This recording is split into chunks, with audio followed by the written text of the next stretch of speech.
Guten Tag. Hier sind die Nachrichten für Deutschlernende vom 1. Dezember 2025. Deutschland fehlen viele Kita-Plätze. In Deutschland gibt es zu wenige Kita-Plätze. Laut einer neuen Studie fehlen rund 300.000 Plätze für Kinder unter 3 Jahren. Insgesamt wollten Eltern für 1,1 Millionen Kinder im Jahr 2025 einen Platz, aber nur 800.000 Kinder wurden betreut. Besonders groß ist der Mangel in Nordrhein-Westfalen, wo etwa 85.000 Plätze fehlen. Auch in Rheinland-Pfalz und im Saarland geht fast jedes 5. Kind leer aus.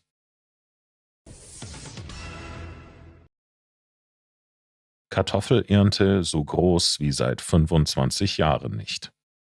Die Kartoffelernte in Deutschland ist dieses Jahr besonders groß. So viele Kartoffeln gab es seit 25 Jahren nicht mehr. Der Grund ist gutes Wetter und größere Anbauflächen. Jetzt haben viele Bauern ein Problem. Sie können ihre Kartoffeln nicht verkaufen, weil die Verträge mit Supermärkten und Firmen schon lange vorher festgelegt werden.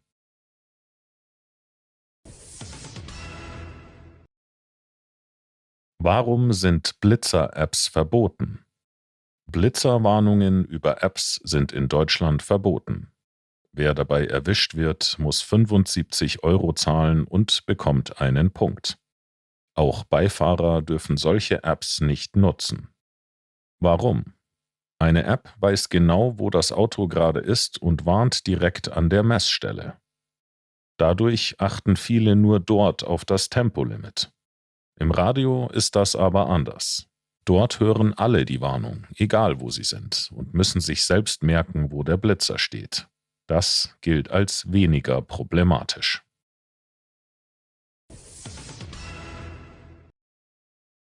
Louvre erhöht Eintrittspreise für Besucher von außerhalb Europas. Der Louvre in Paris macht die Tickets für Menschen außerhalb Europas teurer. Ab dem 14. Januar 2026 müssen Besucherinnen und Besucher aus Ländern außerhalb des europäischen Wirtschaftsraums 32 € zahlen. Mit dem zusätzlichen Geld will das Museum seine Sicherheitsanlagen verbessern. Eine Untersuchung hat gezeigt, dass die Sicherheitstechnik zu schwach ist, besonders nach dem Juwelendiebstahl im Oktober.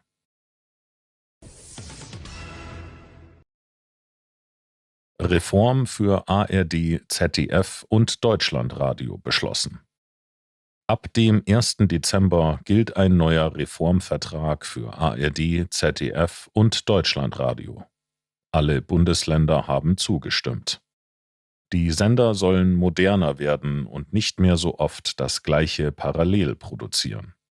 Einige Radio- und TV-Angebote könnten wegfallen oder nur noch online laufen. Zum Beispiel Puls, MDR Klassik oder NDR Blue. Nachrichten, Kultur, Bildung und regionale Berichte sollen aber sicher bestehen bleiben.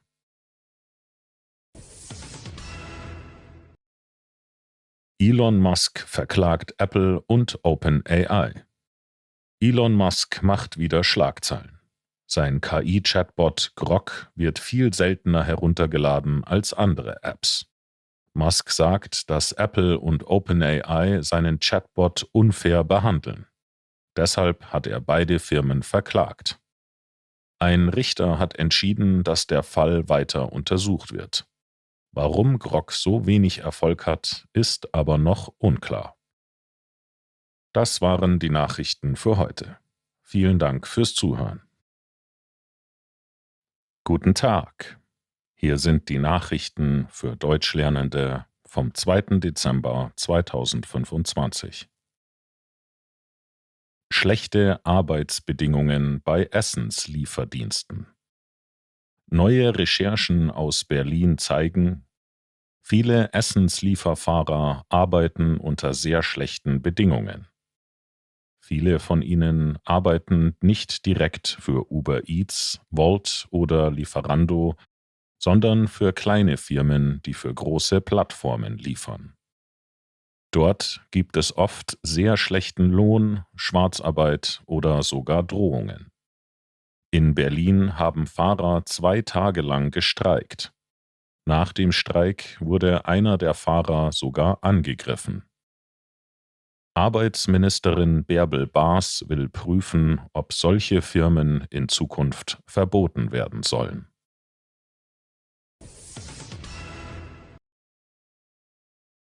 Deutschland stationiert neues Raketenabwehrsystem. In Holzdorf an der Grenze von Sachsen-Anhalt und Brandenburg steht jetzt das neue israelische Abwehrsystem Arrow 3. Die Bundeswehr kann damit feindliche Raketen schon außerhalb der Atmosphäre zerstören. Der erste Teil des Systems ist schon bereit. Dazu gehören die Raketen, das Radar und die Kontrolltechnik. Weitere Teile folgen.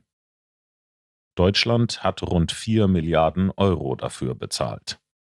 Politiker nennen Arrow 3 einen wichtigen Schutz für Deutschland und Europa, besonders wegen der aktuellen Spannungen mit Russland. Massenproteste in Bulgarien. In Bulgarien haben Zehntausende Menschen in Sofia gegen die Regierung protestiert. Sie haben der Regierung Korruption vorgeworfen und einen Rücktritt gefordert.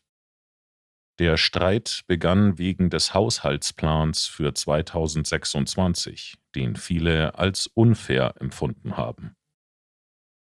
Bulgarien will ab 1. Januar 2026 den Euro einführen.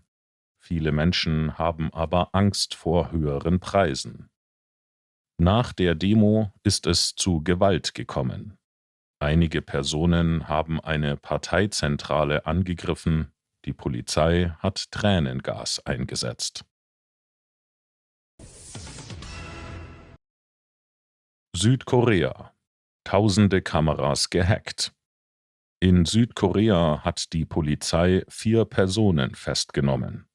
Sie sollen mehr als 120.000 Videokameras in Wohnungen und Geschäften gehackt haben. Die Täter haben dabei einfache Passwörter ausgenutzt und das Videomaterial für sexuelle Inhalte verwendet. Betroffen waren private Wohnungen, Karaoke-Räume, ein Pilates-Studio und sogar eine gynäkologische Praxis.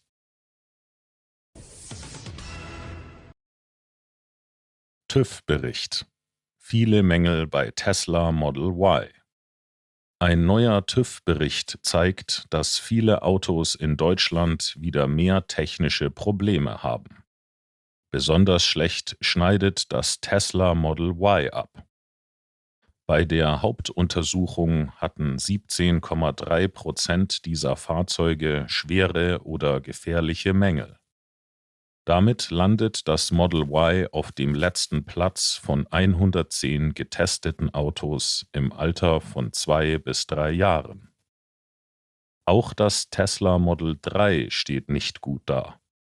Seine Mängelquote liegt bei 13,1%.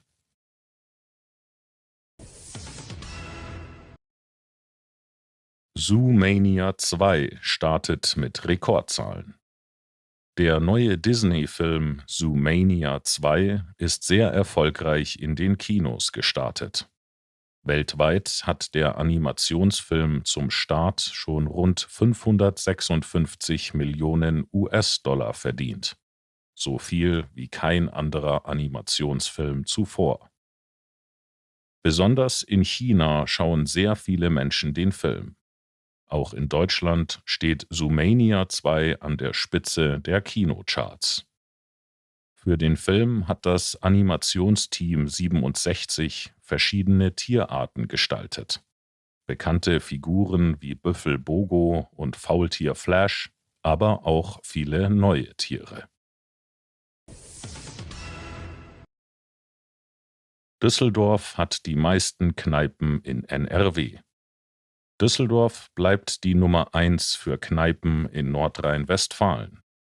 In der Stadt gibt es 91 Kneipen pro 100.000 Einwohner, deutlich mehr als im Landesdurchschnitt. Auch Köln kann nicht mithalten. Dort sind es 84 Lokale, in denen man etwas trinken kann. Das waren die Nachrichten für heute. Vielen Dank fürs Zuhören. Guten Tag. Hier sind die Nachrichten für Deutschlernende vom 3. Dezember 2025. Wettbewerb zwischen ChatGPT und Google wird stärker. Der Wettbewerb zwischen den KI-Firmen wird stärker. Google macht mit seinem Modell Gemini immer mehr Druck. Deshalb steht jetzt auch OpenAI unter Stress. Das Unternehmen will ChatGPT schnell verbessern, damit es weiter mit Google mithalten kann.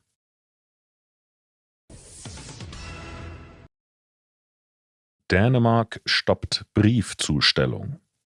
In Dänemark wird Ende Dezember der letzte Brief zugestellt. Danach stoppt die Post die komplette Briefzustellung, weil fast niemand mehr Briefe verschickt. Das Briefvolumen ist seit dem Jahr 2000 um über 90% gesunken. Die roten Briefkästen werden abgebaut und die Post bringt nur noch Pakete. Andere Firmen können aber weiterhin Briefe transportieren. Auch in Deutschland sinkt die Zahl der Briefe. Die Deutsche Post sagt jedoch, dass Briefe hier noch viele Jahre lang wichtig bleiben werden.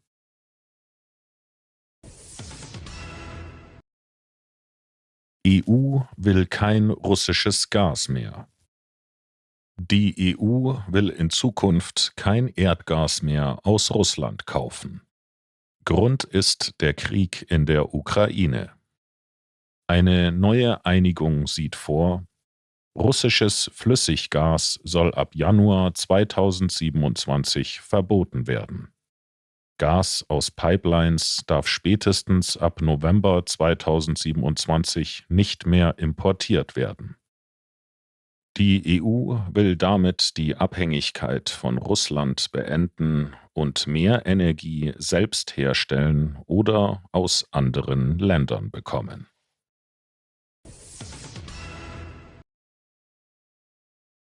Suche nach Flug MH370 wird wieder gestartet. Malaysia will die Suche nach dem verschollenen Flug MH370 wieder aufnehmen. Das Flugzeug mit 239 Menschen an Bord ist am 8. März 2014 verschwunden und wurde bis heute nicht gefunden. Ab dem 30. Dezember soll im südlichen Indischen Ozean wieder gesucht werden. Die US-Firma Ocean Infinity übernimmt die Arbeit für 55 Tage. Die Maschine hat nach dem letzten Funkspruch ihren Kurs stark geändert und ist wahrscheinlich noch viele Stunden weitergeflogen. Bisher wurden nur wenige Wrackteile gefunden. Das waren die Nachrichten für heute. Vielen Dank fürs Zuhören. Guten Tag. Hier sind die Nachrichten für Deutschlernende vom 4. Dezember 2025. Diebstahl mit altem Frittierfett nimmt zu. In Deutschland wird immer öfter altes Speisefett aus Restaurants gestohlen. Laut Entsorgern gab es allein 2024 mehr als 7.000 Fälle. Das Fett ist wertvoll, weil es für Biodiesel genutzt wird und im Ausland viel Geld bringt. In Kassel hat die Polizei jetzt 3 Personen festgenommen. Sie wollten rund 100 Liter altes Frittierfett stehlen. Die Polizei vermutet, dass sie das schon mehrmals getan haben. Bundestag erlaubt wieder mehr Business-Class-Flüge. Union und SPD sprechen oft über harte Zeiten und fordern, dass der Staat sparen soll. Doch für sich selbst gelten nun andere Regeln. Die Abgeordneten im Bundestag haben sich heimlich neue Reiseregeln gegeben. Seit Mitte September dürfen die 630 Abgeordneten wieder viel öfter in der Business Class fliegen. Eine alte Sparregel aus der Ampelzeit wurde heimlich gestrichen.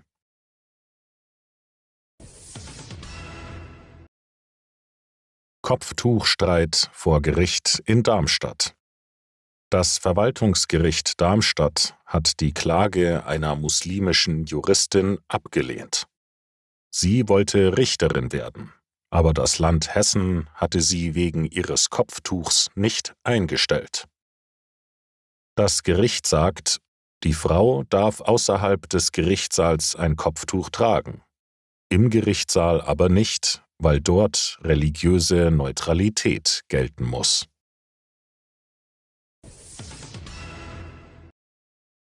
Spanien bleibt Topziel für deutsche Flugreisende. Spanien bleibt das beliebteste Ziel für Menschen aus Deutschland. Im Sommer sind rund 10,5 Millionen Passagiere dorthin geflogen. Etwas mehr als im Vorjahr.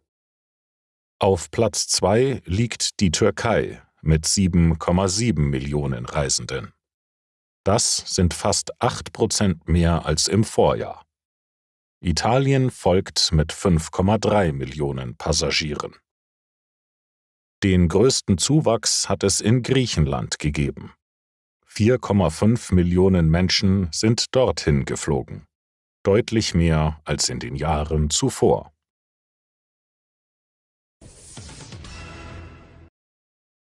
ADAC warnt vor gefährlichen Kindersitzen. Der ADAC hat 2 Kindersitze getestet, die schwere Sicherheitsmängel haben. Es geht um die Modelle Cipollino Olympus iSize und Recal 360 iSize. Bei einem Crashtest haben sich beide Sitze von ihrer Basis gelöst. Das ist sehr gefährlich und kann zu schweren Verletzungen führen. Wer einen dieser Sitze besitzt, sollte sofort den Händler kontaktieren und den Sitz nicht mehr benutzen.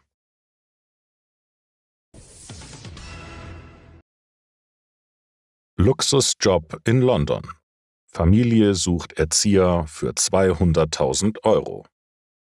Eine sehr reiche Familie aus Nord-London sucht eine Fachkraft, die ihren einjährigen Sohn betreut und fördert. Der Junge soll später eine Eliteschule besuchen. Die Anforderungen sind deshalb sehr hoch. Die betreuende Person soll ausgezeichnete Manieren haben, sehr gut gebildet sein und am besten selbst Eliteschulen besucht haben. Auch Interessen wie Reiten, Skifahren, Kunst und Musik sind erwünscht. Die Bezahlung ist extrem hoch. Rund 200.000 Euro im Jahr.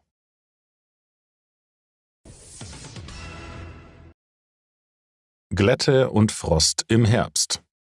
In vielen Teilen Deutschlands wird das Wetter gefährlich glatt. Der Deutsche Wetterdienst warnt vor Frost, Nebel und stellenweise überfrierendem Regen, besonders im Osten und Süden. Auch in der kommenden Nacht kann es wieder rutschig werden.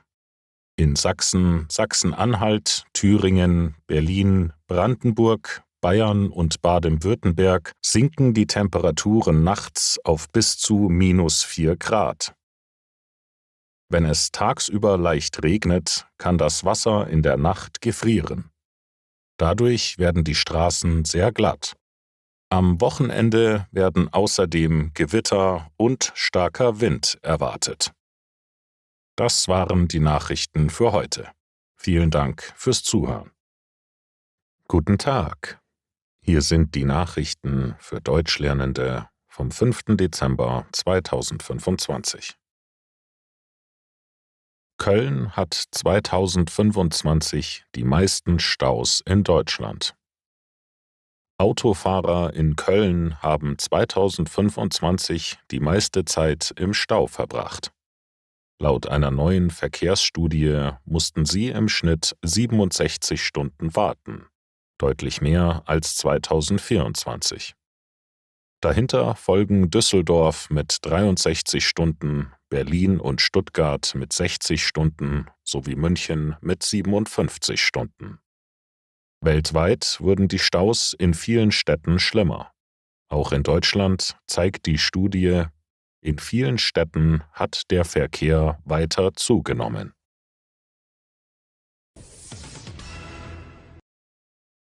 Immer mehr Geschäfte in Deutschland insolvent. In Deutschland schließen immer mehr Läden. Zwischen August 2024 und August 2025 gab es 2490 Insolvenzen im Einzelhandel. So viele wie seit fast 10 Jahren nicht mehr. Das zeigt eine neue Untersuchung von Allianz Trade. Bekannte Firmen wie Görz, Gary Weber, Warmland und Esprit waren betroffen. Andere Händler wie Depot oder Coty mussten viele Filialen schließen. Der Kreditversicherer erwartet, dass auch in den nächsten Monaten weitere Geschäfte aufgeben werden, aber etwas langsamer als bisher. In anderen europäischen Ländern sieht es besser aus. In Frankreich, Großbritannien, den Niederlanden, Norwegen und Dänemark ist die Zahl der Insolvenzen zuletzt sogar gesunken.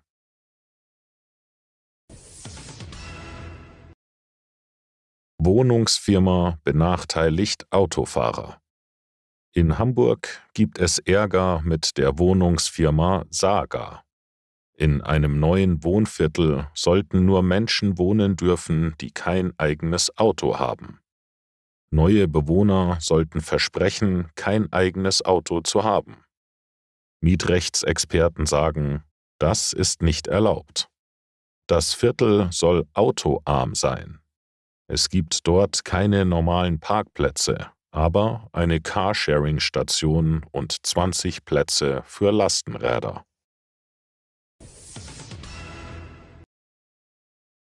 USA greifen wieder mutmaßliches Drogenboot an. Das US-Militär hat im Pazifik ein Boot angegriffen, auf dem angeblich Drogen waren. 4 Menschen sind dabei gestorben. In den letzten Monaten haben die USA öfter solche Boote beschossen.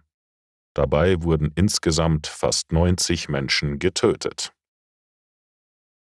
UN-Experten kritisieren diese Angriffe und sagen, dass die USA damit gegen das Völkerrecht verstoßen. Trotzdem plant die US-Regierung weitere Einsätze.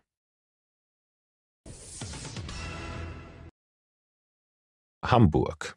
Neue Wohnheime für Studierende geplant. In Hamburg ist Wohnen für Studierende sehr teuer. Ein WG-Zimmer kostet im Durchschnitt 610 €.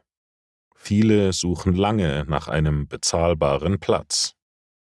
Über 1000 Studierende stehen auf der Warteliste des Studierendenwerks. Deshalb sollen in den nächsten 5 Jahren 3000 neue Wohnheimplätze entstehen. Im Elbbrückenquartier baut das Studierendenwerk schon ein neues Haus mit 3070 Zimmern. Es soll Ende nächsten Jahres fertig sein. SPD und Grüne wollen, dass neue Wohnheime schneller gebaut werden können. Das waren die Nachrichten für heute. Danke fürs Zuhören. Bis morgen.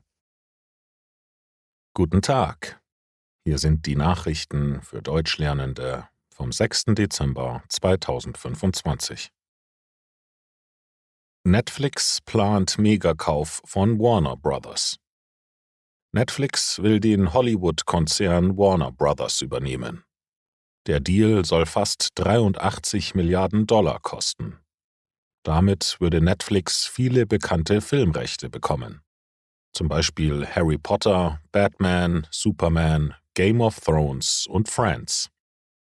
Auch der Streaming-Dienst HBO Max würde zu Netflix gehören. Netflix und Warner Brothers wollen den Kauf in etwa 12 bis 18 Monaten abschließen. Vorher müssen die Behörden den Plan genau prüfen.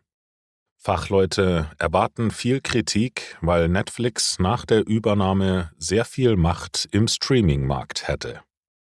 Laut Netflix sollen die Filme von Warner Brothers weiterhin zuerst im Kino laufen. Danach könnten sie schneller als früher bei Netflix erscheinen. Ob sich Preise oder Angebote für die Nutzer ändern, ist noch unklar. Frankreich zahlt 1.000 € Prämie für Geburten. In der französischen Kleinstadt Saint-Amand-Montrond erhalten Frauen ab 2026 eine Prämie von 1.000 €, wenn sie ihr Kind dort zur Welt bringen. Der Stadtrat hat dem Vorschlag des Bürgermeisters zugestimmt, weil die Geburtsstation sonst schließen könnte. Die Mütter bekommen einen Gutschein, den sie in Geschäften der Stadt einlösen können. Die Prämie soll nicht dazu führen, dass Frauen mehr Kinder bekommen. Sie ist für Schwangere gedacht, die sich für eine Geburt in Saint-Amand-Montrond entscheiden.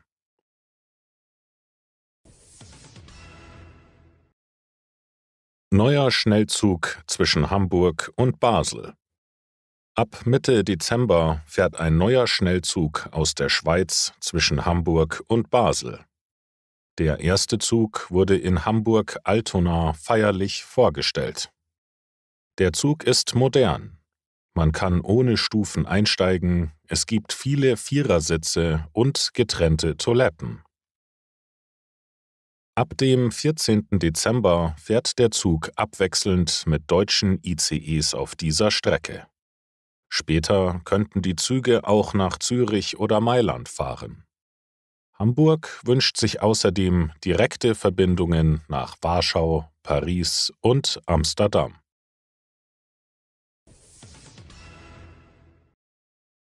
Katy Perry und Justin Trudeau zeigen sich offiziell als Paar.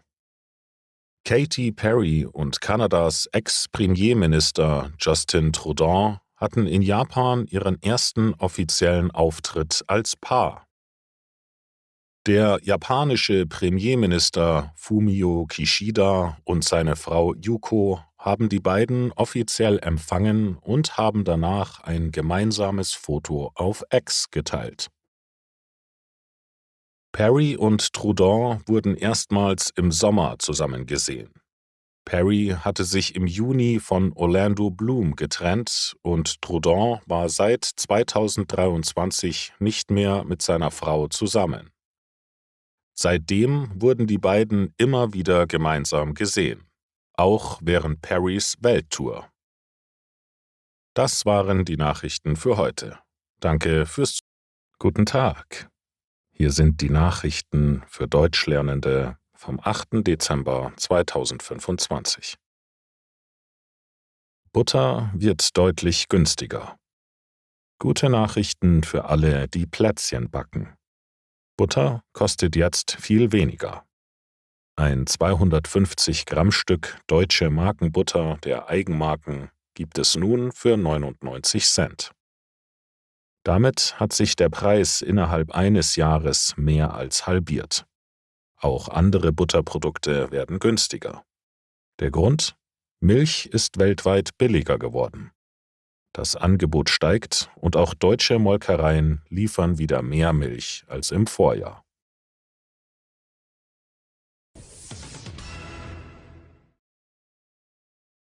Mindestens 25 Tote bei Clubbrand in Goa. In einem Nachtclub im indischen Bundesstaat Goa hat es in der Nacht zum Sonntag ein schweres Feuer gegeben. Dabei sind mindestens 25 Menschen gestorben, unter ihnen auch Touristen. Mehrere Personen wurden verletzt. Die Ursache ist noch unklar. Die Polizei prüft zwei Möglichkeiten: eine Explosion einer Gasflasche oder Funken von einer Feuershow. Beim Brand waren etwa 100 Gäste auf der Tanzfläche.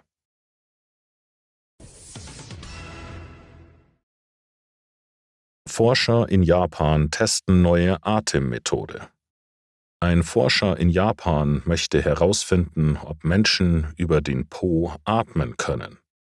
Die Idee ist entstanden, als sein Vater wegen einer schweren Lungenentzündung im Krankenhaus war. Die Methode nutzt eine spezielle medizinische Flüssigkeit. Sie kann Sauerstoff aufnehmen und ihn über die Darmwand ins Blut bringen. Das Forschungsteam hat diese Methode zuerst an Mäusen und Schweinen getestet und gute Ergebnisse bekommen. Nun haben die Forscher erste Versuche mit gesunden Männern durchgeführt. Die Tests waren kurz und gut verträglich.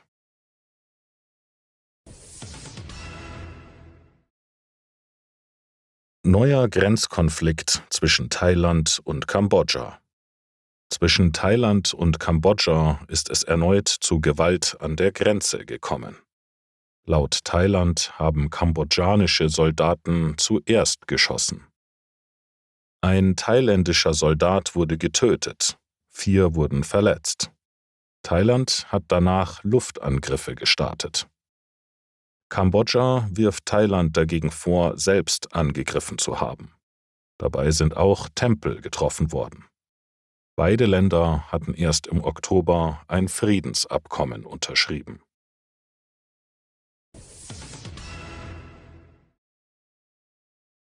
Schwieriges Jahr für Milka-Hersteller Mondelez. Der Süßwarenkonzern Mondelez hat 2025 große Probleme. Mondelez ist bekannt für Marken wie Milka, Oreo und Toblerone. Viele Kunden sind unzufrieden, weil die Preise gestiegen sind und die Verpackungen kleiner wurden. Dafür hat Milka im Sommer sogar den goldenen Windbeutel von Foodwatch bekommen. Auch geschäftlich läuft es schlecht. In Europa hat Mondelez zwar mehr Umsatz gemacht, aber nur wegen höherer Preise. Tatsächlich haben die Menschen 7,5% weniger Schokolade gekauft. Deshalb musste der Konzern seine Gewinnprognose senken. Viele greifen nun lieber zu Marken wie Haribo oder Katjes. Supermärkte reagieren mit starken Rabatten.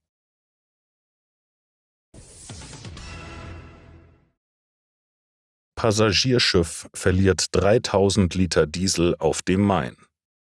Ein Passagierschiff mit mehreren hundert Menschen an Bord hat am Samstagabend rund 3000 Liter Diesel verloren. Grund war ein technischer Defekt im Maschinenraum. Das Schiff ist zwischen Eibelstadt und Goßmannsdorf gefahren, als der Schaden bemerkt wurde. Die Besatzung hat sofort in der Schleuse Goßmannsdorf angelegt. Laut Polizei hat es keine Gefahr für die Passagiere gegeben. Rund 100 Einsatzkräfte sind gekommen und haben das Schiff gesichert. Danach haben sie den Schiffsboden gereinigt. Trotz einer Ölsperre ist am Sonntag ein dünner Ölfilm weiter flussabwärts angekommen. Einsatzkräfte haben dort neue Sperren ins Wasser gelegt. Ein Abschnitt des Mains wurde für den Schiffsverkehr gesperrt. Das waren die Nachrichten für heute. Danke fürs Zuhören. Bis morgen. Guten Tag. Hier sind die Nachrichten für Deutschlernende vom 9. Dezember 2025. Syrien feiert den Jahrestag der Flucht von Assad. In Syrien finden heute große Feiern statt. Am 8. Dezember 2024 ist der frühere Präsident Bashar al-Assad aus dem Land geflohen. Viele Menschen sehen diesen Tag als Beginn einer neuen Freiheit. In der Hauptstadt Damaskus soll es ein großes Fest auf dem zentralen Platz geben. Auch in Deutschland feiern viele Menschen aus Syrien diesen Tag. Der Übergangspräsident Ahmed al-Sharaa ruft die Bevölkerung dazu auf, zusammenzukommen und zu zeigen, dass das Land vereint ist. Seine Gruppe hat damals die Kontrolle übernommen und die alte Regierung verdrängt. In Syrien leben viele verschiedene religiöse Gruppen, zum Beispiel sunnitische Muslime, Kurden, Drusen oder Christen. Viele Menschen hoffen, dass es unter der neuen Führung mehr Frieden und Freiheit für alle geben wird.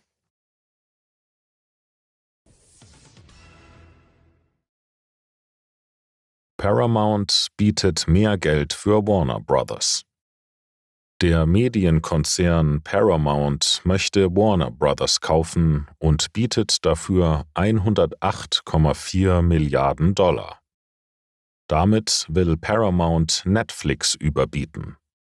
Netflix hatte zuvor ein Angebot von über 83 Milliarden $ für Teile von Warner abgegeben, ohne die Fernsehsender wie CNN.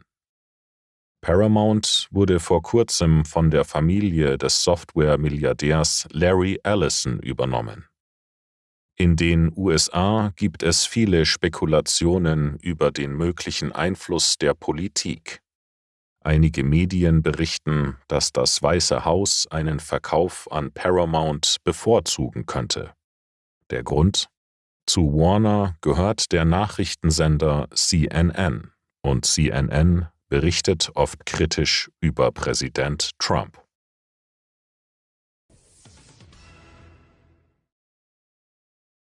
Berlin bringt die Notrufsäule zurück.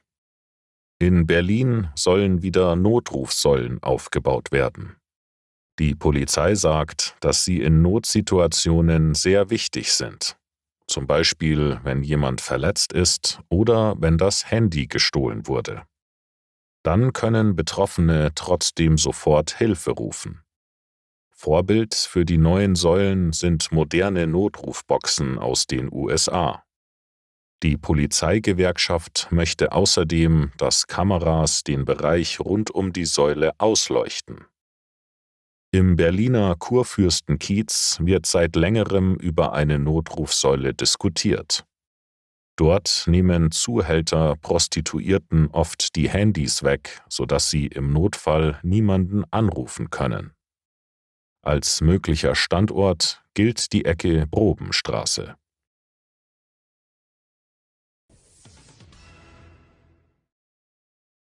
Schwieriges Weihnachtsgeschäft für Händler.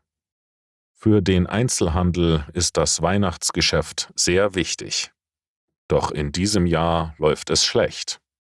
Viele Menschen kaufen weniger ein und 2/3 der Händler sind unzufrieden. Auch günstige Anbieter aus China wie Temu und Shein machen deutschen Händlern starke Konkurrenz. Laut Expertin Julia Thallmann wählen viele Kundinnen und Kunden diese Plattformen, weil die Preise sehr niedrig sind, trotz Kritik an Qualität und Sicherheit. Das waren die Nachrichten für heute. Danke fürs Zuhören. Bis morgen. Guten Tag. Hier sind die Nachrichten für Deutschlernende vom 11. Dezember 2025. Salzgitter plant Arbeitspflicht für Asylbewerber. Die Stadt Salzgitter in Niedersachsen will als erste deutsche Großstadt eine Arbeitspflicht für Asylbewerber einführen. Der Stadtrat stimmt am Mittwoch darüber ab und die Zustimmung gilt als sicher. Geplant sind 80-Cent-Jobs, zum Beispiel Schneeschippen oder Grünpflege. Wer sich weigert, muss mit Kürzungen rechnen. Die Stadt begründet den Schritt mit Integrationsproblemen. Gleichzeitig möchte Salzgitter erreichen, dass Asylbewerber schneller reguläre Arbeit aufnehmen dürfen.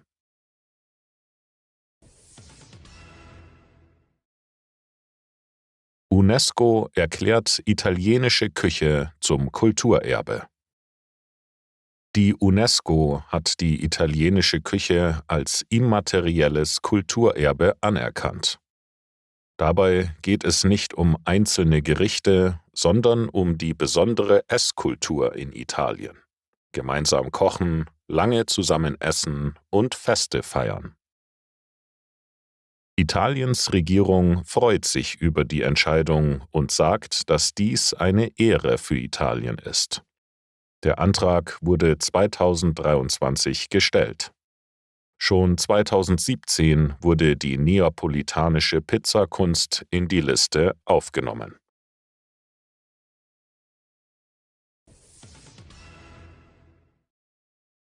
BMW testet neuen Alkohol-Sicherheitscheck.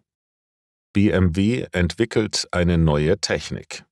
Sie soll verhindern, dass Menschen betrunken Auto fahren. Dafür wird der digitale Autoschlüssel mit einem kleinen Alkoholtester verbunden. Bevor das Auto startet, muss die Person in das Gerät pusten. Nur wer unter dem erlaubten Grenzwert liegt, darf fahren. Dieser Autoschlüssel verbindet sich per Bluetooth mit dem Smartphone.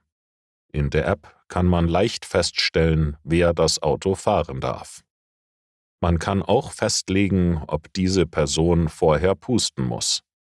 Das ist besonders hilfreich für Eltern, für Firmenwagen oder beim Carsharing.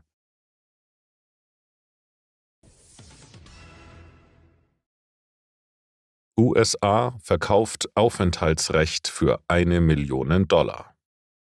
In den USA können reiche Ausländer jetzt eine Trump Gold Card kaufen.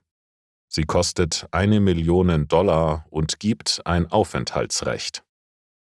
Präsident Donald Trump sagt, dass die Regierung damit Geld verdienen und mehr Fachkräfte ins Land holen will. Zuerst hatte Trump sogar $5 Millionen vorgeschlagen. Die Karte funktioniert ähnlich wie eine Green Card. Firmen sollen damit ausländische Studierende nach dem Studium in den USA halten können.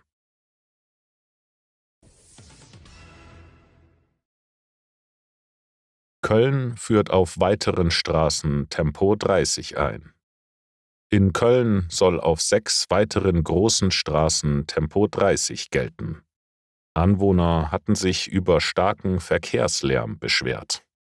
Ein Gericht hat entschieden, dass der Lärm für die Menschen dort zu laut ist. Die Stadt akzeptiert das Urteil und bereitet jetzt die neuen Tempo-30-Schilder vor. Das waren die Nachrichten für heute. Danke fürs Zuhören. Bis morgen. Guten Tag. Hier sind die Nachrichten für Deutschlernende vom 12. Dezember 2025. Jugendliche nutzen Social Media immer seltener. Immer mehr Jugendliche zwischen 16 und 18 Jahren nutzen große Social-Media-Plattformen seltener. Das zeigt die Jugend-Digital-Studie 2025 der Postbank.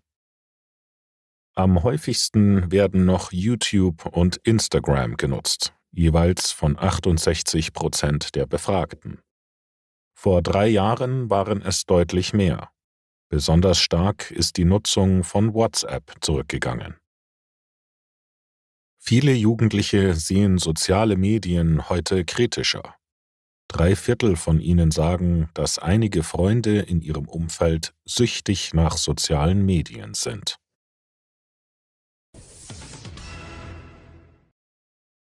Digitaler Ausweis kommt ab 2027. Der Personalausweis soll bald auf dem Handy sein. Ab dem 2. Januar 2027 können Menschen in Deutschland wichtige Dokumente digital speichern. Dazu gehören der Personalausweis, der Führerschein, der Fahrzeugschein und Versicherungskarten. Die Originale können dann zu Hause bleiben. Später sollen weitere Dokumente dazukommen, zum Beispiel die Gesundheitskarte oder der Impfpass. Die Nutzung ist freiwillig. Die Regierung sagt, dass die App sicher ist. Hintergrund ist eine EU-Regel, die einen digitalen Ausweis bis 2027 vorschreibt. KI-System rettet Leben in Stockholmer U-Bahn. In der Stockholmer U-Bahn hilft seit 2 Jahren ein KI-System, Menschen zu schützen. Es ist mit Kameras verbunden und beobachtet 15 Stationen rund um die Uhr. Die Technik erkennt auffälliges Verhalten am Bahnsteig und schlägt sofort Alarm. Mitarbeitende können dann eingreifen und helfen. Laut Betreibern hat das System bereits 39 Menschen das Leben gerettet.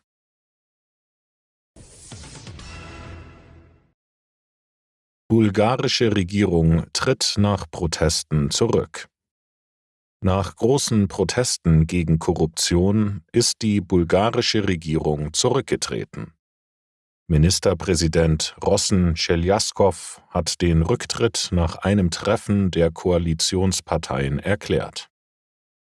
Zehntausende Menschen haben im ganzen Land demonstriert. Sie haben vor allem den Haushaltsplan für 2026 kritisiert.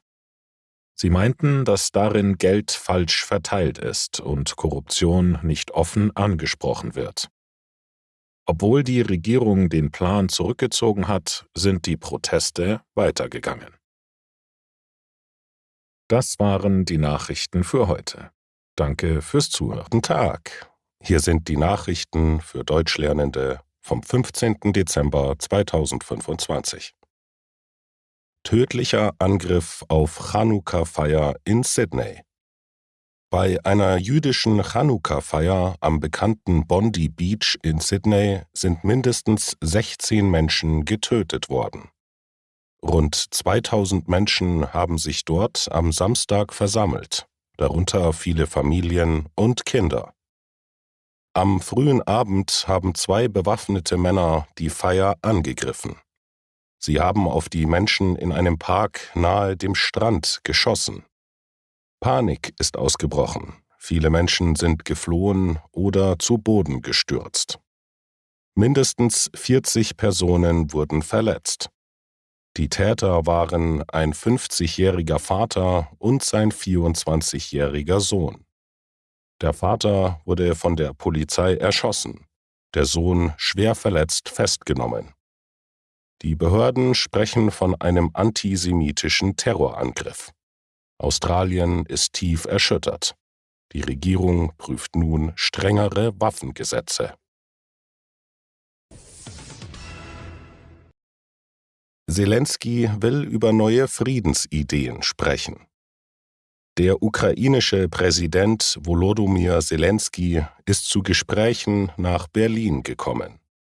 Auch der US-Sondergesandte Steve Witkoff ist vor Ort. Zur US-Delegation gehört außerdem Jared Kushner, der Schwiegersohn von US-Präsident Donald Trump. Selenskyj möchte mit Witkoff über neue Vorschläge für einen Friedensplan sprechen. Die Gespräche sollen zunächst ohne Öffentlichkeit stattfinden. Am Montag trifft Selenskyj außerdem Bundeskanzler Friedrich Merz in Berlin.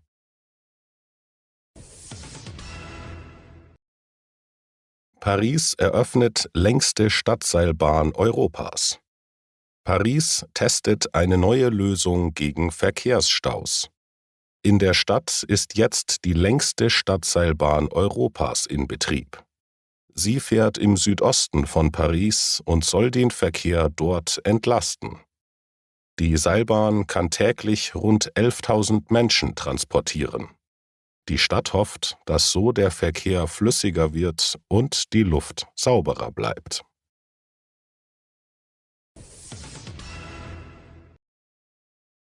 EU ändert Regeln für günstige Online-Bestellungen. Die EU plant neue Regeln für günstige Waren aus dem Ausland. Ab Juli 2026 soll für jedes Paket bis 150 € eine Gebühr von 3 € gezahlt werden. Bis jetzt mussten Händler oder Käufer für solche Pakete beim Import in die EU keine Zollgebühren zahlen. Die EU will damit schlechte Qualität stoppen und Geschäfte in Europa schützen. Außerdem sollen falsche Angaben beim Warenwert verhindert werden. Das waren die Nachrichten für heute. Danke fürs Zuhören. Guten Tag. Hier sind die Nachrichten für Deutschlernende vom 16. Dezember 2025. 8 Energy Drinks pro Tag. Dann ist es zum Schlaganfall gekommen. Ein 54-jähriger Mann aus Großbritannien hat jahrelang jeden Tag etwa 8 Dosen Energy Drinks getrunken. Eines Tages hat er plötzlich Lähmungserscheinungen, Taubheit und Probleme mit dem Gleichgewicht bekommen. Im Krankenhaus haben Ärzte einen Schlaganfall festgestellt. Der Mann hat eigentlich gesund gelebt. Er hat Sport getrieben, hat nicht geraucht und keinen Alkohol getrunken. Trotzdem hatte er sehr hohen Blutdruck. Erst später wurde klar, dass der extreme Konsum von Energy Drinks eine mögliche Ursache war. Ärzte haben vermutet, dass viel Koffein und andere Inhaltsstoffe den Blutdruck stark erhöht haben. Sie warnen, zu viele Energy Drinks können Herz und Gehirn gefährden.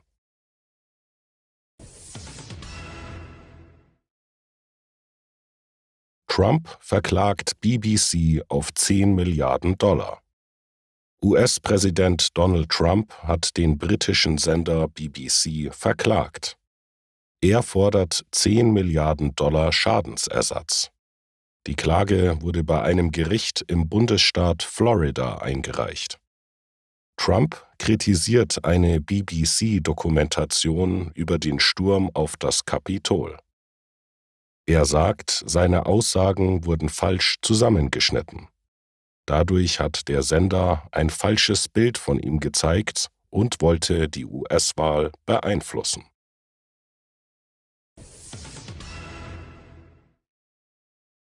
Milka-Schokolade kurz vor Weihnachten stark reduziert. Kurz vor Weihnachten ist Milka-Schokolade bei vielen Discountern sehr günstig. Bei Aldi kostet eine Milka-Tafel im Angebot nur 77 Cent. Das ist deutlich weniger als der normale Preis. Auch bei Lidl und Rewe war Milka zuletzt billiger. Warum die Preise so stark sinken, ist nicht ganz klar. Zwar ist Rohkakao etwas günstiger geworden, er ist aber immer noch teuer. Nicht alle Hersteller machen bei den Rabatten mit. Lindt und Sprüngli verkauft seine Schokolade nicht bei Aldi und Lidl, weil die Preise dort zu niedrig sind.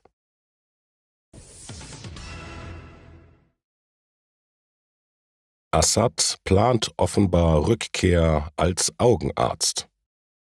Der frühere syrische Präsident Bashar al-Assad lebt nach seiner Flucht nun in Moskau.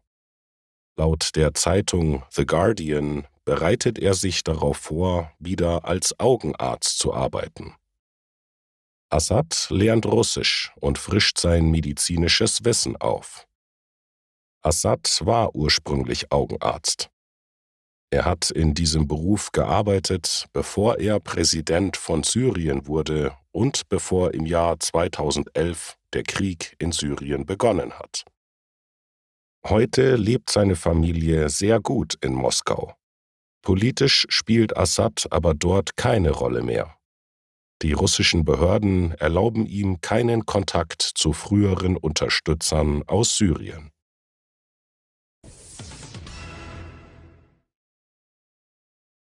Falsche Strafzettel in Tübingen im Umlauf.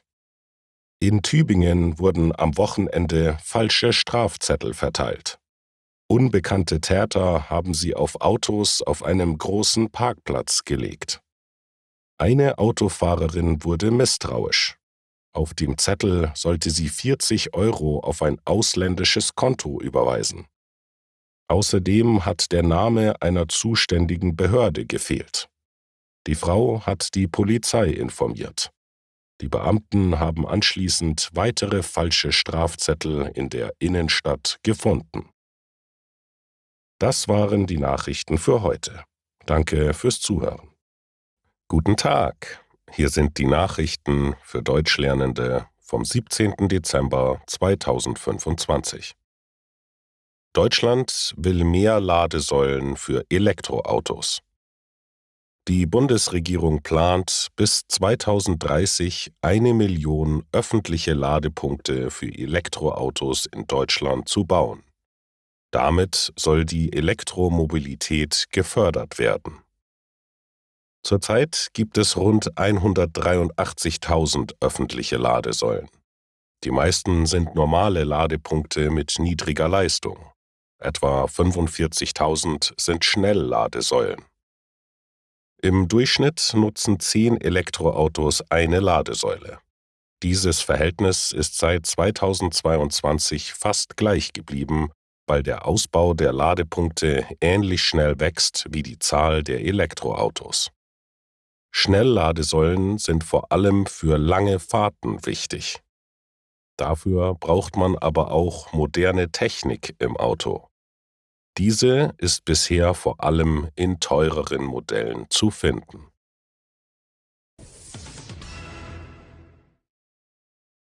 George Clooney dreht keine Liebesszenen mehr. Hollywood-Star George Clooney will keine Liebesszenen mehr mit anderen Frauen drehen. Das hat er in einem Interview gesagt. Er hat erklärt, dass er diese Entscheidung nach einem Gespräch mit seiner Ehefrau Amal getroffen hat. Es geht dabei nicht um Eifersucht. Clooney sagt, er passt heute einfach nicht mehr zu klassischen Liebhaberrollen.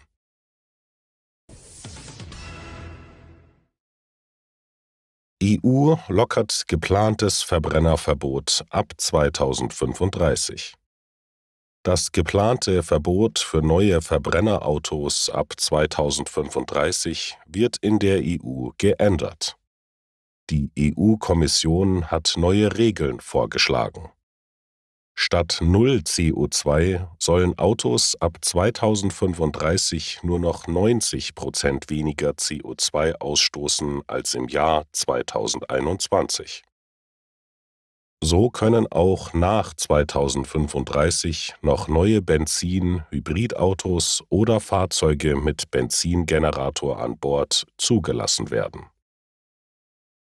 Die Vorschläge werden jetzt im Europaparlament und bei den EU-Staaten beraten.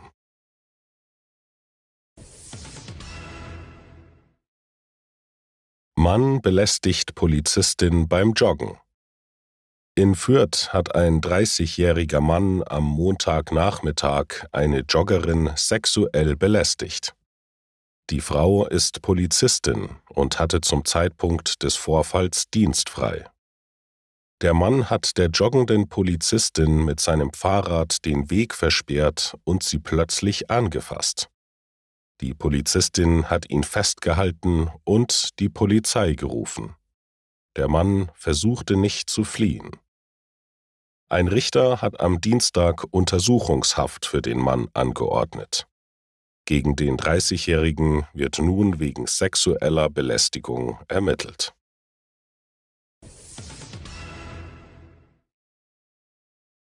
Patrice Aminati spricht offen über Trennung nach schwerer Krankheit. Patrice Aminati hat sich von TV-Moderator Daniel Aminati getrennt. Das gab die 30-Jährige auf Instagram bekannt. Die beiden waren 7 Jahre ein Paar und 3,5 Jahre verheiratet. Patrice Aminati ist an Hautkrebs erkrankt. Sie sagte, dass die Krankheit ihr Leben stark verändert habe. Deshalb kann sie für Daniel nicht mehr die Partnerin sein, die sie früher war. Seit September lebt sie mit der gemeinsamen Tochter bei ihren Eltern. Das waren die Nachrichten für heute. Danke fürs Zuhören. Guten Tag. Hier sind die Nachrichten für Deutschlernende vom 18. Dezember 2025. Senior verhindert Telefonbetrug in Ingolstadt. Ein 85-jähriger Mann aus Ingolstadt hat einen Telefonbetrug verhindert. Eine unbekannte Person hat ihn angerufen und sich als Polizist ausgegeben. Sie hat behauptet, seine Enkelin hat einen tödlichen Unfall verursacht und er muss sofort Geld zahlen. Der Mann hat den Betrug erkannt und hat nur so getan, als würde er zustimmen. Seine Tochter hat die echte Polizei gerufen. Bei der Geldübergabe wurde ein 20-jähriger Verdächtiger festgenommen. Es war bereits der zweite Betrugsversuch bei der Familie.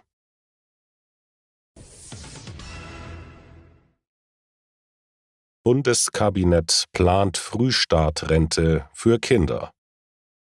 Die Bundesregierung hat neue Pläne für die Altersvorsorge beschlossen. Kinder und Jugendliche sollen schon früh für ihre spätere Rente sparen. Der Staat will dafür ein eigenes Vorsorgekonto einführen. Auf dieses Konto sollen jeden Monat 10 Euro vom Staat eingezahlt werden. Das Geld wird in Fonds angelegt. Nach 12 Jahren soll das Sparen automatisch in eine private Altersvorsorge übergehen. Ziel ist, früh mit dem Sparen zu beginnen.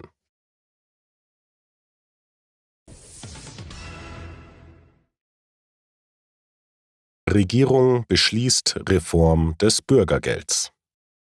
Die Bundesregierung hat eine Reform des Bürgergelds beschlossen. Das Geld soll künftig Grundsicherungsgeld heißen. Ziel ist, dass mehr Menschen wieder arbeiten. Die Regeln werden strenger. Wer eine zumutbare Arbeit ablehnt, kann bis zu 2 Monate kein Geld bekommen. Bei anderen Pflichtverletzungen kann das Geld 3 Monate lang um 30% gekürzt werden. Wer Termine beim Jobcenter mehrmals verpasst, kann gar kein Geld und keine Mietzahlung mehr erhalten. Das Gesetz soll ab Juli 2026 gelten. Der Bundestag muss noch zustimmen.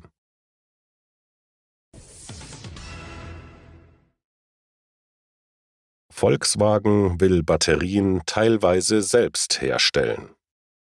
Volkswagen möchte Batterien künftig auch selbst herstellen. So will der Konzern weniger abhängig von Zulieferern aus Asien sein. Volkswagen will aber nicht alle Batterien selbst herstellen. Ein Teil wird weiterhin eingekauft. Dieses Modell nennt das Unternehmen Make and Buy. Das bedeutet, Volkswagen stellt einen Teil selbst her und kauft den Rest zu.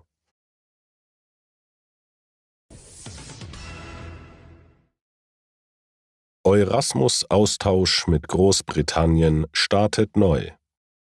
Ab 2027 können Studierende aus der EU wieder mit dem Eurasmus-Programm in Großbritannien studieren.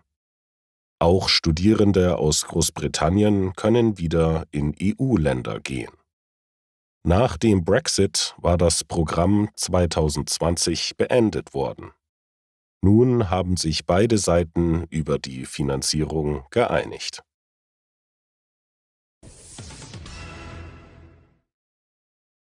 YouTube überträgt die Oscars ab 2029. YouTube erhält ab 2029 die weltweiten Streaming-Rechte für die Oscar-Verleihung. Das hat die Filmakademie in Los Angeles bekannt gegeben. Damit endet die lange Zusammenarbeit mit dem US-Sender ABC. Der Vertrag gilt zunächst bis 2033. Neben den Oscars sollen auch andere Preisverleihungen auf YouTube zu sehen sein. Die Akademie möchte so mehr Menschen erreichen. Das waren die Nachrichten für heute. Danke fürs Zuhören. Guten Tag. Hier sind die Nachrichten für Deutschlernende vom 19. Dezember 2025. Diskriminierung bei Wohnungssuche. Fall vor Bundesgerichtshof. Eine wohnungssuchende Frau hat berichtet, dass sie wegen ihres pakistanischen Namens keine Termine für Wohnungsbesichtigungen bekommen hat. Nach einer Beratung hat sie eine besondere Methode genutzt. Sie hat sich mehrmals um dieselbe Wohnung beworben, aber mit verschiedenen Namen. Mit deutschen Nachnamen wie Schneider oder Schmidt hat sie Besichtigungstermine bekommen. Mit ihrem eigenen Namen hat sie keine Antwort bekommen. Sie hat deshalb eine Entschädigung gefordert. Nun hat sich der Bundesgerichtshof in Karlsruhe mit dem Fall beschäftigt. Dabei prüft er zum ersten Mal, ob diese Methode vor Gericht als Beweis gelten darf. Ein Gericht hat die Klage zuerst abgelehnt. Ein höheres Gericht hat der Frau später 3.000 € zugesprochen.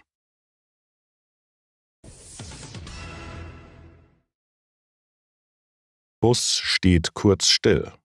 Fahrerin holt Döner in Trier. In Trier ist eine Busfahrerin an einer Haltestelle ausgestiegen, um sich einen Döner zu holen. Der Bus ist dabei kurz stehen geblieben. Fahrgäste mussten einige Minuten warten.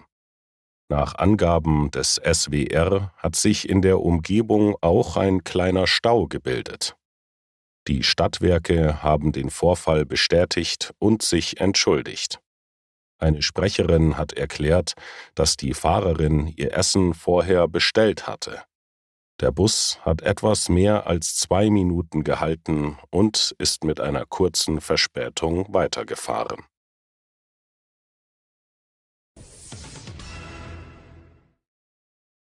EU sagt der Ukraine weitere 90 Milliarden € zu.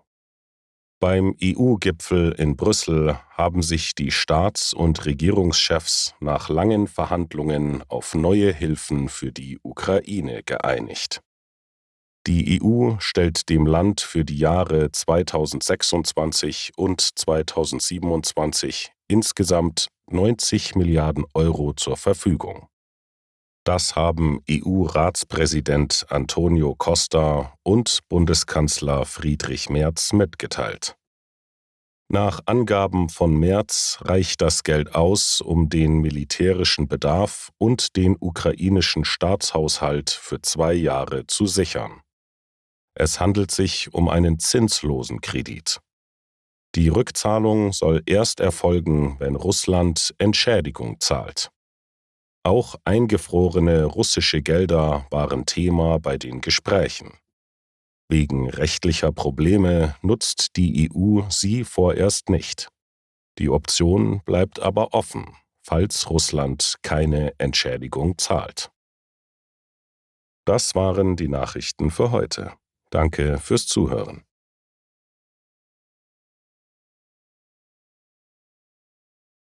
Guten Tag. Hier sind die Nachrichten für Deutschlernende vom 20. Dezember 2025. USA greifen IS-Ziele in Syrien an. Rund eine Woche nach einem tödlichen Angriff auf US-Soldaten in Syrien haben die USA mehr als 70 Ziele der Terrormiliz IS angegriffen. Das US-Militär hat Kampfflugzeuge, Hubschrauber und Artillerie genutzt. Angegriffen wurden Waffenlager, technische Anlagen und Stellungen von IS-Kämpfern. Verteidigungsminister Pete Hegseth hat erklärt, dass es kein neuer Krieg ist, sondern eine Vergeltungsaktion. Zuvor sind in Palmyra 2 US-Soldaten und ein Dolmetscher getötet worden. Die USA haben den IS dafür verantwortlich gemacht.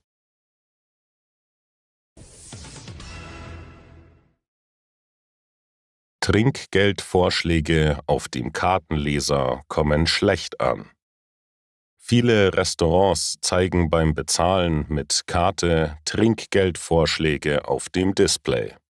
Doch das gefällt vielen Gästen nicht. Das zeigt eine Umfrage von YouGov.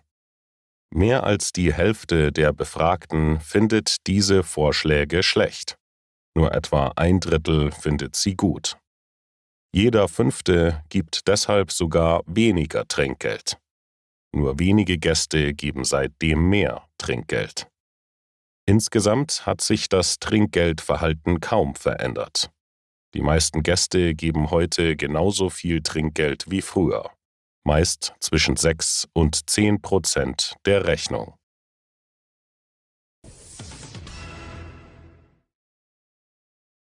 Australien plant strengere Waffengesetze. Nach dem tödlichen Anschlag in Sydney hat Premierminister Anthony Albanese einen Rückkauf von Waffen angekündigt.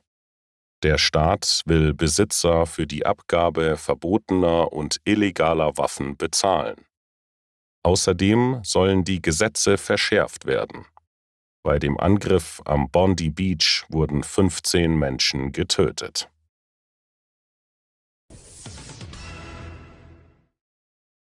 TikTok in den USA verkauft.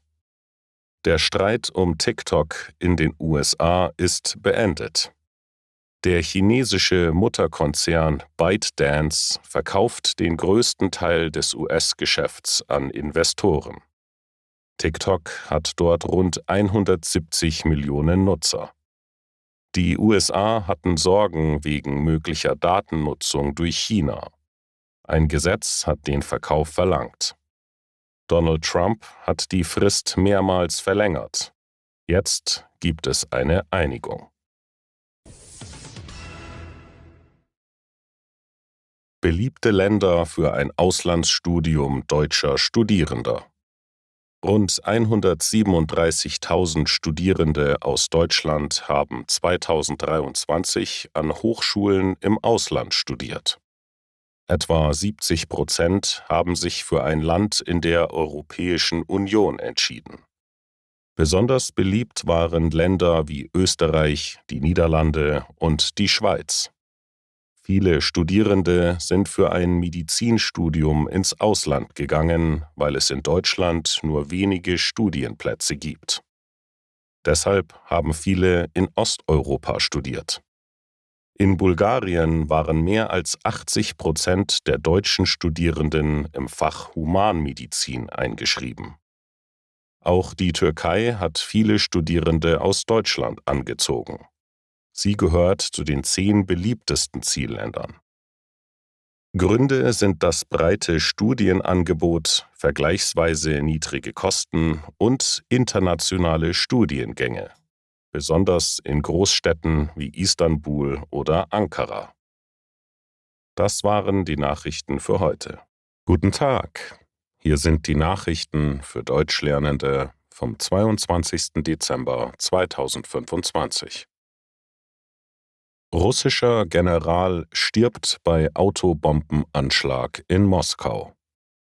In Moskau ist ein russischer General bei einer Explosion ums Leben gekommen. Nach Angaben der Ermittler wurde eine Bombe unter seinem Auto angebracht.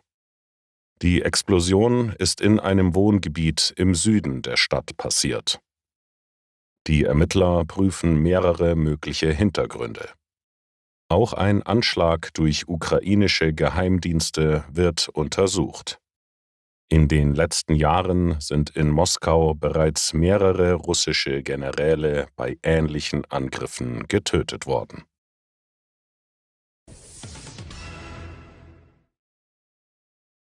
Elon Musk bleibt der reichste Mensch der Welt. Elon Musk ist weiterhin der reichste Mensch der Welt. Sein Vermögen ist nach einer Gerichtsentscheidung in den USA erneut gestiegen. Laut dem Magazin Forbes hat Musk jetzt ein Vermögen von 749 Milliarden US-Dollar. Damit ist sein Vermögen sogar größer als die gesamte Wirtschaftsleistung von Belgien in diesem Jahr. Das Bruttoinlandsprodukt Belgiens liegt 2025 bei etwa 717 Milliarden Dollar. Auf Platz 2 der Forbes-Liste steht Google-Mitgründer Larry Page. Er verfügt über rund 253 Milliarden Dollar, deutlich weniger als Elon Musk.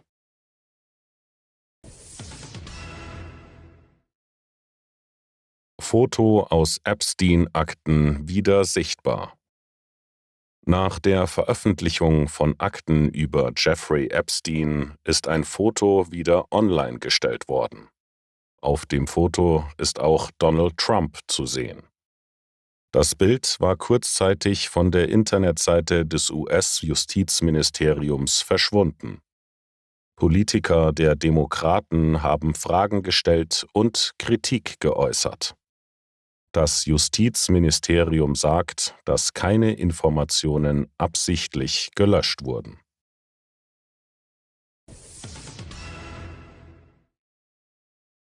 Betrug bei Sachprüfung in Passau.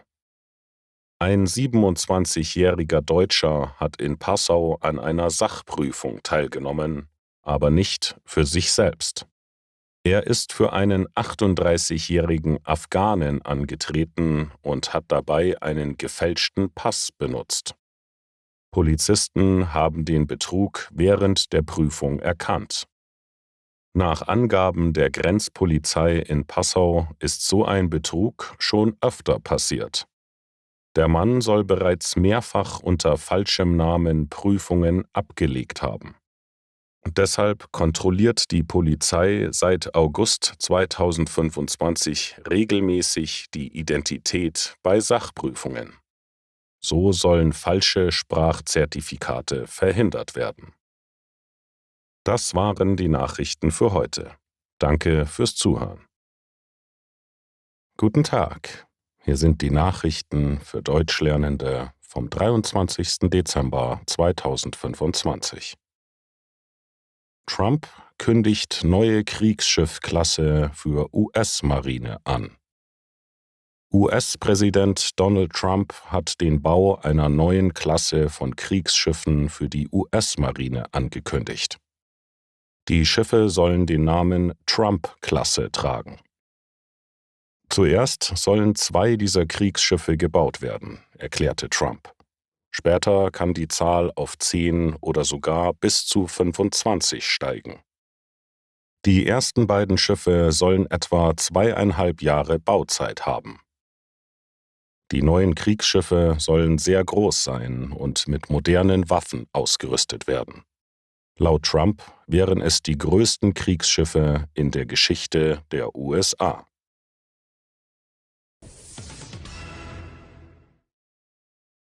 Krankenkassen fordern zentrales Online-Portal für Arzttermine. Die gesetzlichen Krankenkassen wollen Arzttermine in Deutschland neu organisieren. Künftig sollen freie Termine in einem gemeinsamen Online-Portal angezeigt werden.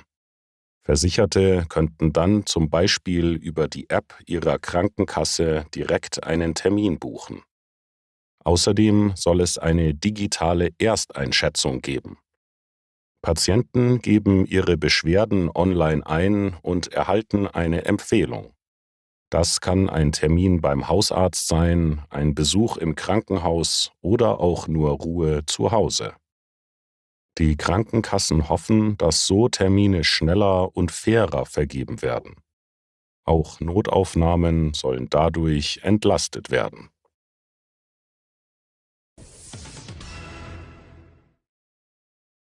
Trump will Grönland für die USA.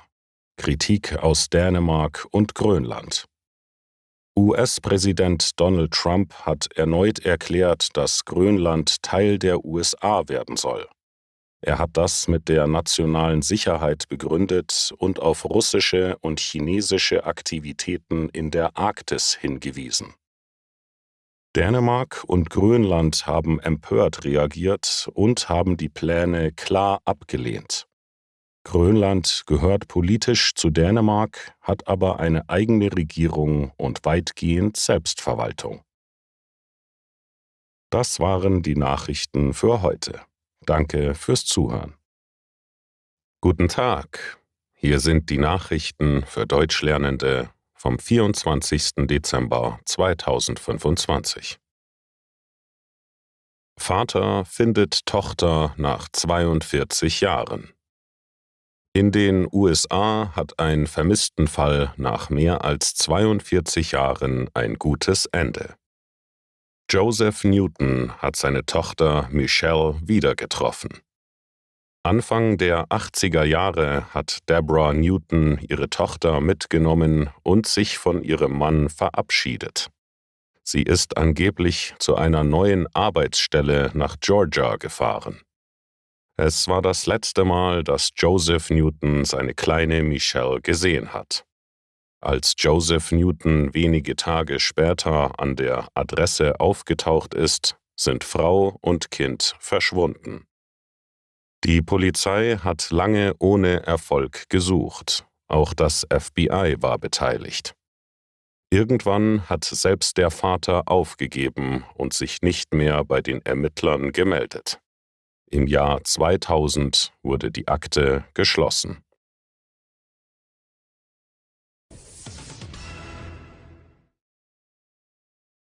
Baby im Krankenhaus vertauscht. Eine Spanierin ist bei ihrer Geburt im Krankenhaus mit einem anderen Baby vertauscht worden. Sie ist deshalb in der falschen Familie aufgewachsen. Erst 23 Jahre später ist der Fehler bekannt geworden. Das Oberlandesgericht La Rioja hat entschieden, dass die Frau 975.000 € Schadensersatz bekommt.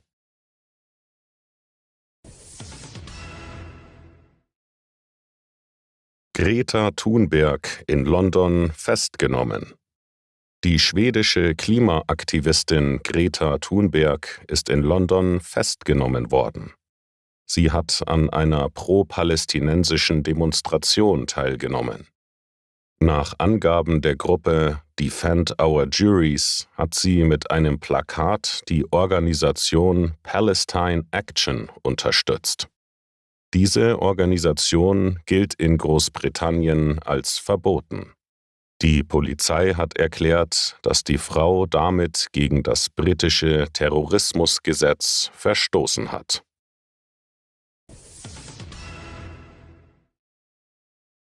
Viele Menschen arbeiten an Weihnachten. Während viele Menschen Weihnachten zu Hause feiern, arbeiten Millionen andere an den Feiertagen. In Deutschland ist etwa jede 10. Person im Einsatz. Am Heiligabend arbeiten vormittags noch viele Beschäftigte, denn der 24. Dezember ist kein offizieller Feiertag. Ab dem Nachmittag haben viele frei. Für einige lohnt sich die Arbeit finanziell, denn je nach Branche gibt es Zuschläge. Besonders Polizei, Feuerwehr, Pflegekräfte und Menschen im Verkehr arbeiten weiter. Sie gehören zur kritischen Infrastruktur und sorgen dafür, dass die Gesellschaft auch an Feiertagen funktioniert. Das waren die Nachrichten für heute. Danke fürs Zuhören. Zum Abschluss wünschen wir euch schöne und ruhige Weihnachten. Genießt die Zeit mit euren Familien und Freunden. Ein besonderer Dank gilt allen, die auch an den Feiertagen arbeiten und für andere da sind. Passt gut auf euch auf. Wir hören uns bald wieder. Guten Tag. Hier sind die Nachrichten für Deutschlernende vom 29. Dezember 2025. China startet neue Militärübung rund um Taiwan. China hat rund um Taiwan eine neue große Militärübung gestartet. Sie heißt Mission Gerechtigkeit 2025. Die chinesische Regierung sagt, die Übung ist eine Warnung an Gruppen, die Taiwan von China trennen wollen. Taiwan hat darauf reagiert. Das Verteidigungsministerium hat mitgeteilt, dass das Militär in Bereitschaft ist und die Insel schützen will. Auch die taiwanesische Regierung kritisiert diese Militärübung. Sie sagt, China gefährdet den Frieden in der Region. Die Spannungen sind zuletzt gestiegen, weil die USA neue Waffenlieferungen an Taiwan angekündigt haben.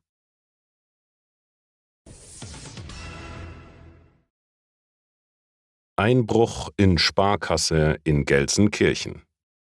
Unbekannte Täter sind in Gelsenkirchen in eine Sparkassenfiliale eingebrochen. Sie haben mit einem großen Bohrer ein Loch in den Tresorraum gebohrt und haben mehrere Schließfächer geöffnet. Danach sind sie mit der Beute geflüchtet. Der Einbruch ist aufgefallen, weil am frühen Montagmorgen ein Brandmeldealarm ausgelöst hat. Die Polizei vermutet, dass Bohrstaub den Alarm aktiviert hat. Die Täter haben Wasser genutzt, um Staub und Hitze zu verringern. Die Polizei geht davon aus, dass die Täter sehr gut vorbereitet waren. Sie haben die Weihnachtstage genutzt, weil die Bank geschlossen war. Der Zugang ist über ein nahegelegenes Parkhaus erfolgt. Wie hoch der Schaden ist, wird noch ermittelt.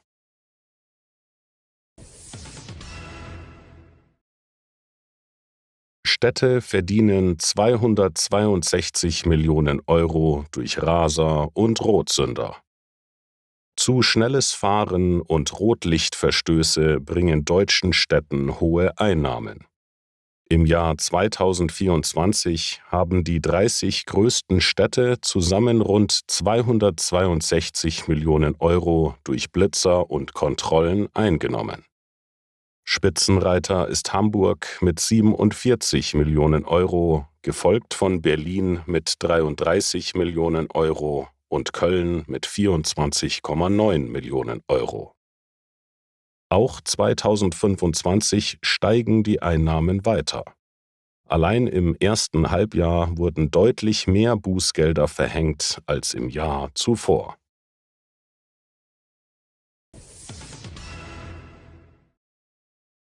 Trump und Zelensky sprechen über Ukraine-Krieg. US-Präsident Donald Trump und der ukrainische Präsident Volodymyr Zelensky haben bei einem Treffen in Florida über ein mögliches Ende des Ukraine-Kriegs gesprochen. Wichtige Fragen sind dabei offen geblieben, zum Beispiel Sicherheitsgarantien für die Ukraine und die Zukunft der von Russland besetzten Gebiete.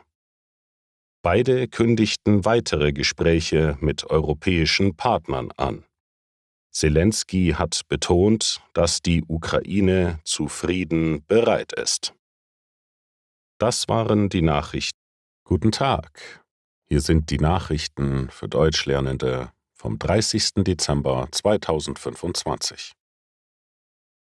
Drohnenangriff auf Kreml-Chef.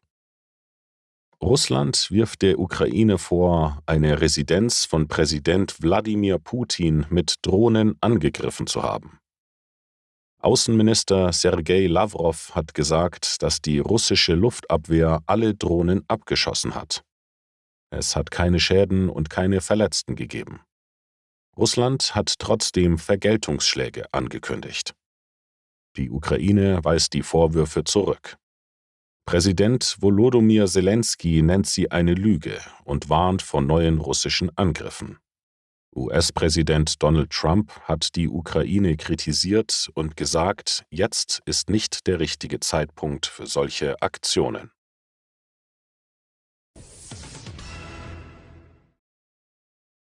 Logistikkrise. Akuter Mangel an Lkw-Fahrern in Deutschland. In Deutschland fehlen immer mehr Lkw-Fahrer. Laut dem Branchenverband BGL fehlen rund 120.000 Fahrer. Das Problem ist bereits spürbar. In Supermärkten bleiben Regale teilweise leer, weil Waren nicht rechtzeitig geliefert werden.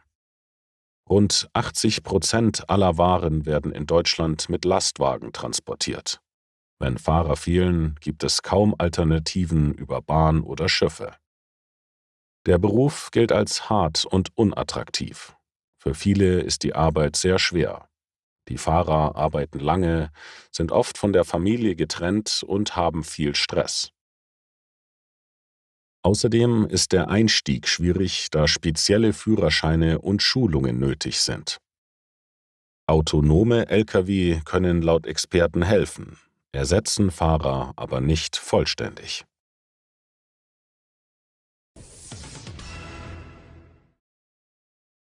USA greifen mutmaßlichen Drogenstützpunkt in Venezuela an. Die USA haben nach Angaben von Präsident Donald Trump einen mutmaßlichen Drogenstützpunkt in Venezuela angegriffen. Ziel war eine Hafenanlage, von der aus Drogen transportiert worden sein sollen. Trump hat von einer großen Explosion gesprochen, aber keine Opferzahlen genannt. US-Medien berichten, dass der Angriff mit Drohnen durchgeführt wurde. Tote oder Verletzte soll es nicht gegeben haben. Seit September greifen die USA immer wieder Boote und Einrichtungen an, die sie mit Drogenhandel in Verbindung bringen. Venezuela kritisiert die Angriffe scharf.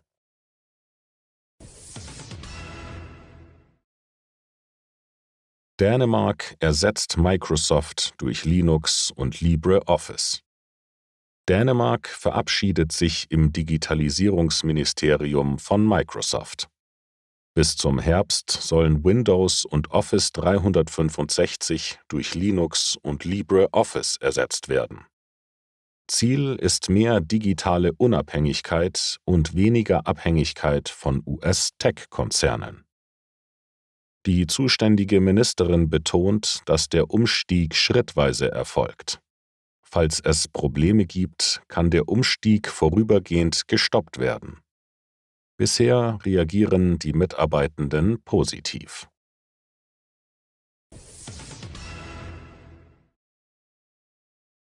Beyoncé ist jetzt Milliardärin. Beyoncé gehört jetzt zum Kreis der Milliardärinnen. Das berichtet das Wirtschaftsmagazin Forbes. Die Sängerin hat in diesem Jahr rund 148 Millionen US-Dollar verdient. Damit liegt ihr Vermögen bei über 1 Milliarde Dollar. Ein großer Teil ihres Erfolgs kommt aus ihrer Musik und aus Tourneen. Ihre Renaissance World Tour brachte 2023 fast 600 Millionen Dollar ein. 2025 folgte eine weitere Welttournee mit rund 400.000 Dollar Einnahmen. Auch ihr preisgekröntes Album Cowboy Carter war sehr erfolgreich. Beyoncé ist erst die dritte Musikerin, die diesen Wert erreicht. Zu diesem Kreis gehören auch ihr Ehemann Jay-Z, Taylor Swift, Rihanna und Bruce Springsteen. Das waren die Nachrichten für heute. Danke fürs Guten Tag.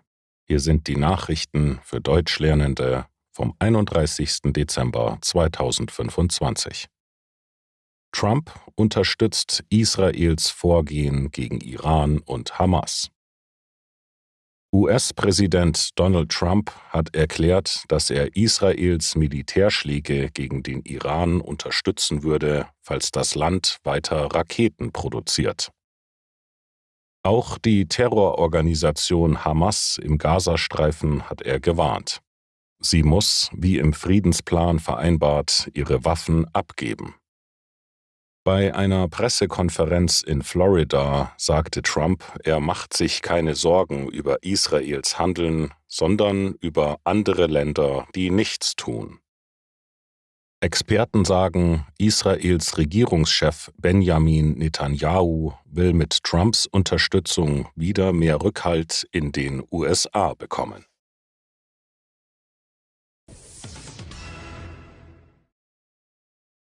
George Clooney und Familie jetzt französische Staatsbürger.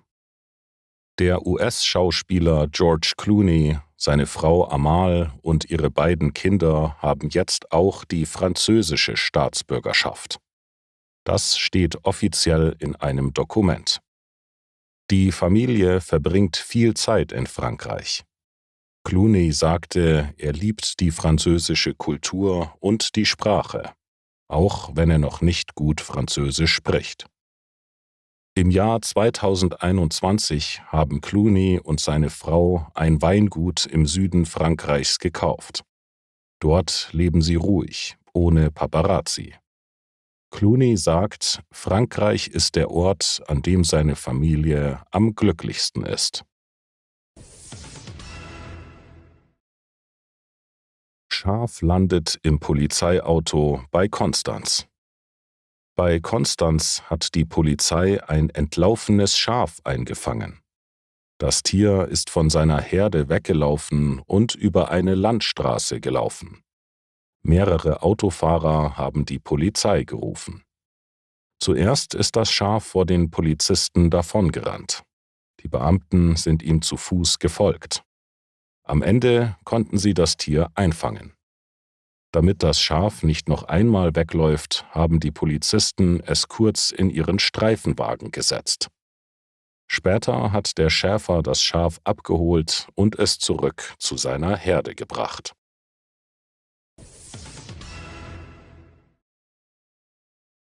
Spinne löst Alarm bei Firma aus.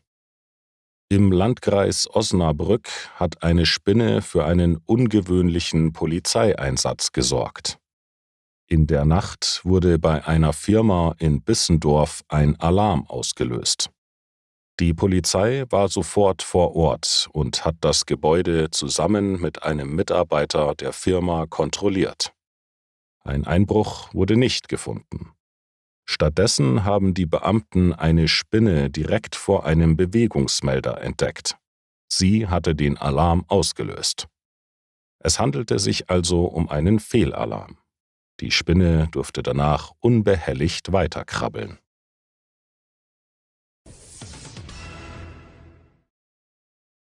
Schwarzarbeit bei Haushaltshilfen bleibt ein großes Problem. In Deutschland beschäftigen fast 4 Millionen Haushalte eine Haushaltshilfe ohne Anmeldung. Das zeigen Berechnungen des Instituts der deutschen Wirtschaft. Viele Menschen sagen, es ist nur Nachbarschaftshilfe und deshalb nicht meldepflichtig. Laut dem IW stimmt das oft nicht. In vielen Fällen handelt es sich um normale Arbeit, die angemeldet werden müsste. Eine Haushaltshilfe kostet meist 15 bis 25 Euro pro Stunde. Im Jahr 2023 wurden so über 8,6 Milliarden Euro bezahlt, ohne Steuern zu zahlen. Diese Summe ist wahrscheinlich weiter gestiegen. Der Bundestag hat neue Regeln gegen Schwarzarbeit beschlossen. In privaten Haushalten sind Kontrollen aber schwierig, weil Wohnungen gesetzlich geschützt sind. Das waren die Nachrichten für heute. Danke für